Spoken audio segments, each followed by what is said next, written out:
Hello students, welcome to Standard 10 Mathematics Part 2 revision of chapter number 1st, 2nd and 3rd. Some important examples. Now, first example is page number 6, that is in figure आता 6 page number काढा आणि तिथे पहा काय म्हटलंय त्यांनी. B C is perpendicular A B, A D is perpendicular A B and BC equal to 4, AD equal to 8, then find triangle, area of triangle ABC upon area of triangle ADB. Look in this, here also AB, here also AB. Therefore, AB in figure they have given like this. This is AB, AB. Then this one is the right angle triangle, that is ABC, and second right angle triangle is like this. Here is right angle and this one AD. तर हा तुमचा पहिला त्रिकोण आहे बरोबर. Area of triangle ABC आणि दुसरा हा ट्रायंगल आहे तुमचा एरिया ऑफ ट्रायंगल ADB. हे दोन आहेत. आता हा त्रिकोण जर झाकून ठेवला तर वरचा त्रिकोण दिसतो, वरचा जर झाकून ठेवला खालचा दिसतो. तर याच्यामध्ये पाया कसा आहे दोघांचा सारखाच आहे. ही तर राईट अँगलमध्ये उंची आहे, ही उंची आहे, हा काय त्याचा बेस आहे. म्हणजे दोन्ही त्रिकोणांचा पाया एक आहे. तेव्हा काय प्रॉपर्टी वापरलेली असते हे लक्षात घ्या. तर या ठिकाणी equal bases are in proportion to their corresponding heights. Equal base जर असतील तर ते त्याच्या उंचीच्या प्रमाणामध्ये त्यांची क्षेत्रफळ असते, हे लक्षात ठेवायचं. The ratio of the areas of two triangles with equal bases is equal to the ratio of their corresponding heights. ही प्रॉपर्टी आपल्याला लावावं लागेल. मग आता सोल्युशनमध्ये करायचं. Solution, therefore area of triangle ABC upon area of triangle ADB equal to, आता पायासारखाच आहे. मग पायासारखा असताना ते उंचीच्या प्रमाणामध्ये असतात, म्हणून उंची काय आहे पहिल्या त्रिकोणाची BC अपॉन दुसरी त्रिकोणाची AD. पण इथे तुम्हाला लिहावं लागेल काय प्रॉपर्टी लिहावं लागेल या ठिकाणी की if the bases of both triangles are equal, then म्हणजे इथं काय झालं B1 इक्वल टू B2 असं लिहावं लागेल. आणि खाली प्रॉपर्टी लिहा the ratio of the area of two triangles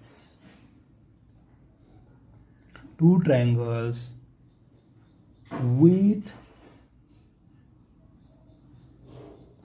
equal bases is equal to the ratio ratio म्हणजे गुणोत्तर. Ratio of their corresponding heights. मग ही काय आपली H1 आणि ही H2 आहे. Put the value in it. Therefore area of triangle ABC upon area of triangle ADC equal to BC किती दिलेली आहे पहा तुम्हाला. BC 4 दिलेली आहे आणि ED ही 8 दिलेली आहे. म्हणतायत काय ते BC परपेंडिक्युलर AB. BC कुठं परपेंडिक्युलर आहे AB ला आणि ED अल्सो परपेंडिक्युलर AB. तर इथे आपल्याला BCची किंमत किती आहे 4 आणि EDची किंमत किती आहे 8. भाग द्या. 2 दुणे 4 2 चौक 8 किती आले 2/4. परत भाग द्या. 2 दुणे 4 म्हणजे किती आलं आपलं 1/2. Therefore area of triangle ABC असं लिहू आता गुणोत्तराला is to area of triangle ADC equal to 1:2. काय रेशो आला याचा 1:2. या पद्धतीने हे उदाहरण आपल्याला सोडवायचं. आता पेज नंबर 39 काढा. त्या ठिकाणी तुम्हाला एक उदाहरण दिलेलं आहे. ज्या उदाहरणामध्ये find the side and perimeter of a square whose diagonal is 10 centimetre असं दिलेलं आहे. किती सेंटीमीटर 10 सेंटीमीटर. मग पाहता ते उदाहरण आपण सोडवू. Find the diagonal. पाहता कसं आहे ते. पुढचा एक्झाम्पल घेऊ. Example number 2. Find the side and perimeter of a square whose diagonal म्हणजे कर्ण इज 10 सेंटीमीटर. मग एक काय करा अशी छोटीशी स्क्वेअर काढून घ्या आकृती. त्याला नाव द्या PQR आणि S. हे सगळे काय असतात तुमचे 90 डिग्रीचे अँगल असतात स्क्वेअरमध्ये. मग आपल्याला डायगोनल पाहिजे म्हणजे 90 कोणासमोरील बाजू पाहिजे. Whose side is given that is 10 centimeter आणि ऑल साईड्स ऑफ स्क्वेअर. मग आपल्या सोल्युशनमध्ये काय लिहावं लागेल. इथे गिवनमध्ये diagonal that is length PR equal to 10 centimeter and all sides of a square are equal. Let's side of a square is X centimetre. काय केलं आपण त्याला 1 सेंटीमीटर असं सपोज केलं. आता सपोज केल्यानंतर मग इथं 1 सील, इथे 1 सील, इथे 1 सील, इथे 1 सील. मग आपण काय करू एवढाच त्रिकोण घेऊ. मग म्हणा in triangle PQR angle Q equal to 90 degree. Therefore, by using Pythagoras theorem. मग काय सांगतो याच्यामध्ये पायथागोरस थेरम की कर्णवर्ग म्हणजे काय PR square equal to PQ square plus QR square. मग टाका किमती. PQ किती आहे PR किती आहे 10 स्क्वेअर. पी क्यू किती आहे एक्स स्क्वेअर. क्यू आर किती आहे एक्स स्क्वेअर. देअरफॉर 10चा वर्ग 100. एक एक्स वर्ग अधिक एक एक्स वर्ग म्हणजे किती झाले 2x वर्ग. आता हे 2चं इकडे पक्षांतर करू. Therefore 100/2 equal to X square. Therefore आता 100/2 means 50 equal to X square. मग म्हणायचं इथं taking square roots. Square root काढल्यानंतर X equal to 25 × 2 means 50 under root. Therefore X equal to 25चं वर्गमूळ 5 वर्गमुळात 5 centimeter is side of a square. ही काय आली तुमची साईड ऑफ अ स्क्वेअर आली. आता काय शोधायचं तुम्हाला फाइंड द साईड. साईड तर निघाली. एक गोष्ट आपल्याला काय झाली इथे फाइंड झाली. आता आपल्याला दुसरी गोष्ट शोधायची दॅट इज पेरिमीटर. आता perimeter of quadrilateral P Q R S it is a square. So 4 into side is the formula, or 4 sides, addition of 4 sides. Therefore 4 into 5 under root 2 पाचोक 20 वर्गमुळात 2 centimetre. That is the perimeter of a square. सापडली दोन्ही उत्तरं. या पद्धतीने उदाहरण सोडवायचं. चला आता पुढचं उदाहरण पाहू. हे समजलं सगळ्यांना. आता पुढच्या उदाहरणामध्ये ते काय म्हणत आहेत हे लक्षात घ्या की या उदाहरणामध्ये त्यांनी प्रॅक्टिस सेट 2.2 मधलं तिसरं उदाहरण आहे हे आपल्याला सोडवायचं आहे. काय केलं आहे त्यांनी एका प्रॉपर्टीचा यूज केला आहे त्या उदाहरणामध्ये. For example number 3. आता हे पेज नंबर आहे 38. 38 पेज नंबरवरती हे उदाहरण आहे. एक्झाम्पल नंबर तिथे 2 आहे ते आणि आपल्या इकडे हे 3 आहे. मग ह्या आकृतीमध्ये आता पाहतो तुम्हाला मी आकृती काढून दाखवतो आणि त्यावरून आपल्याला ते सोडवायचं. ठीक आहे. आता ही अशी आकृती काढली. इथून हा 90 डिग्री आहे. इथून इथे लंब टाकला. हा 90 डिग्रीचा झाला. हा क्यू पॉईंट आहे. इथे एम एन आणि पी पॉईंट आहे. ते काय म्हणतात इन फिगर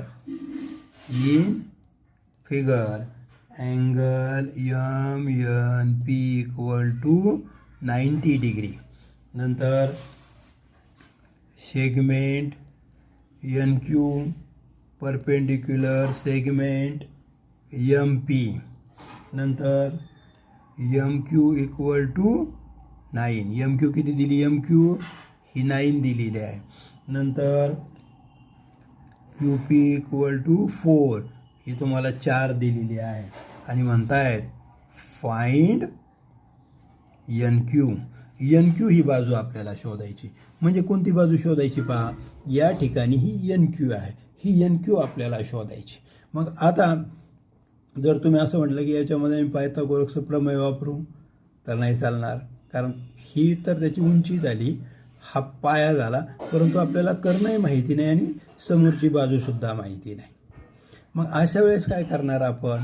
तर अशा वेळेस जॉमेट्रिकल मीनचा फॉर्म्युला वापरणार. कोणता फॉर्म्युला वापरायचा जॉमेट्रिकल मीन.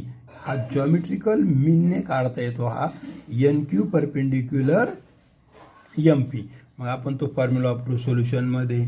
देअरफॉर इथे म्हणा देअरफॉर एन क्यू म्हणजे ही बाजू जी काढायची ती equal to under root M Q into P Q.